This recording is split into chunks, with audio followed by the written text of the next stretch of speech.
Hey, what's up guys, Soldier Knows Best here. Samsung has officially unveiled their two new flagship phones, the Samsung Galaxy S6 and the S6 Edge. And here are my first impressions of both of these phones. First off, the design is great. Both of these phones feature Gorilla Glass 4 on the front and the back, and it's just a very premium design where they use very lightweight materials, but they feel solid, they feel durable, and when you put them in your hand, it's a very nice grip. And I was a little bit worried about the glass being a little bit slippery, but that wasn't the case with both of these phones.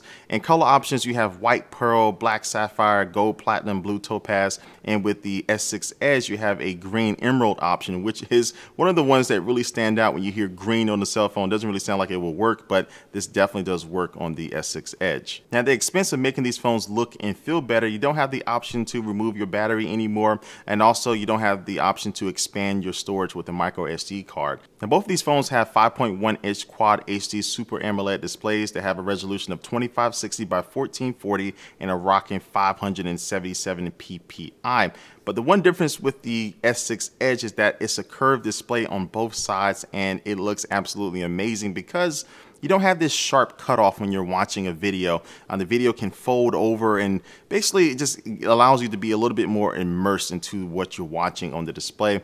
And it's just something you really have to see. I don't know if this camera could even do it justice. Once you see it in real life, you'll see all the sharp and vivid details you're able to get out of a great looking video on a great display that's on the S6 Edge. And again, it still looks just as good on the Galaxy S6, but that curved display is just something that's very unique that allows you to, again, just to get a little bit more into the content that you're watching. When it comes to battery life, the S6 has a 2,550 milliamp battery, where the S6 Edge has a 2,600 milliamp battery, but both feature wireless charging and just better compatibility with WPC and PMA wireless charging pads. So basically any charging pad out there for the most part you'll be able to use. And if you do want to charge it the old way by using a wire, it's going to be about 1.5 times faster than the S5. So that basically equates to, just by plugging it in for 10 minutes, you'll get about 4 hours of usage. Now, last year, Samsung introduced a fingerprint scanner with the Galaxy S5, but you had to swipe your finger down, which really wasn't the best method. But now they improved that by allowing you just to have to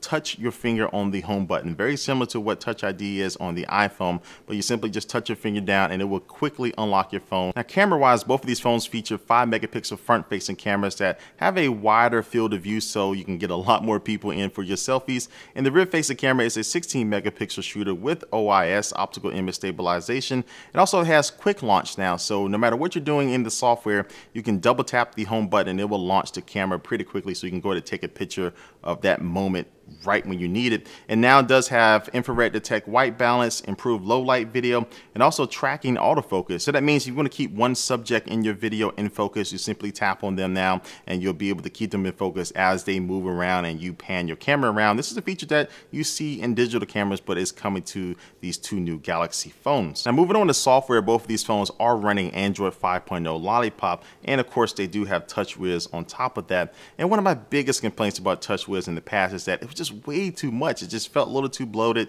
and this Samsung was just trying to throw everything in there and the kitchen sink, but they have dialed that back now with these two new phones, and I'm really enjoying it because the settings are just a little bit more organized. Everything is just a little bit more concise, and it's just less is more, and that really is working now with this new version of TouchWiz. And there's also better multitasking. You can have multiple apps running at the same time, and then if you just want to get rid of them, you can minimize them into these little bubbles and move those bubbles around on your screen. But what about the S6 Edge? How does this software take advantage of the curved displays on this new phone? Well, one thing is that if you do swipe over from the right hand side, you'll see a list of your favorite contacts, and they can be family members or friends, but you can tap on them and you'll have a few different quick actions like text them right away, and also you can assign them different colors. Now, why would you want to assign them a color? Well, with the S6 Edge, if you were to place it face down on the desk and you walk away and somebody was to send you a text message, it will light up in red or blue, whatever colors you assign to them, so you can know exactly who's trying to contact you without having to run over to your phones. And real quick, a couple extra things. Samsung will be releasing an updated version of their Gear VR that will work with the S6 and the S6 Edge. And also they announced Samsung Pay, which is a mobile payment system that doesn't require one of those NFC terminals. You can actually use it with the conventional magstripe terminals, which are pretty much everywhere that you use to swipe your credit card. So Samsung has more information about that, and they'll be releasing that later on in the summer. And so with this hardware and the software, Samsung is really trying to make a statement that they're here to stay, that they're going to continue to be innovative. And again, just with my little time with both of these phones, it looks like they're on the right track. And I think they do have two winners on their hands. But again, these are just my first impressions of these two phones. They launched worldwide on April the 10th. But stay tuned for more coverage, and definitely leave a comment down below what you think about these two phones. They've been talked about for a while. I'm interested to see what you think about them. But like always, thanks for watching this video, guys, and I will catch you later. Peace.